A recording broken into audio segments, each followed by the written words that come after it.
طاق راتوں میں یہ 5 کام کرنے چاہیے، گن لیں اور کوشش کریں سارے کے سارے کام ضرور کریں۔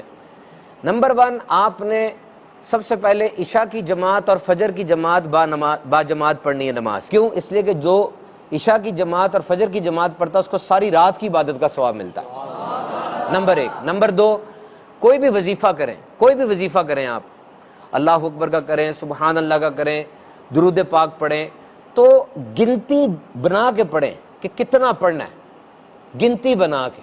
گنتی کی بڑی اہمیت ہے۔ اگر میں کہوں نا میں نے 1000 بار کچھ پڑھنا ہے تو مجھے حوصلہ رہتا ہے کہ میں نے کتنی دفعہ پڑھنا ہے، اور جب وہ 1000 بار 500 دفعہ ہوگا نا مجھے تسلی ہوگی، یار 500 ہو گیا، 500 رہ گیا۔ ایک گول بن جاتا ہے بندے کا، اس گول کی طرف بڑھنا آسان ہو جاتا۔ تیسرا، کوئی سپارہ پڑھ لیں کل رات کو، 1 پارہ پڑھ لیں، 2 پارے پڑھ لیں۔ اور چوتھا، صلاۃ و تسبیح پڑھائی جائے گی یہاں پہ، وہ بھی پڑھیں۔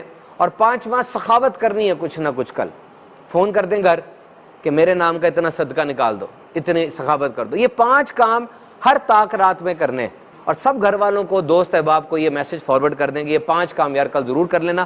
جب وہی بات ہے نا، 5 کام ہو گئے نا، اب سامنے کام آ گئے۔ میں یہ نہیں کہہ رہا ڈھیر ساری عبادت کر لو، کرنی چاہیے، لیکن میں نے اب اسپیسیفائی کر دیے 5 کام۔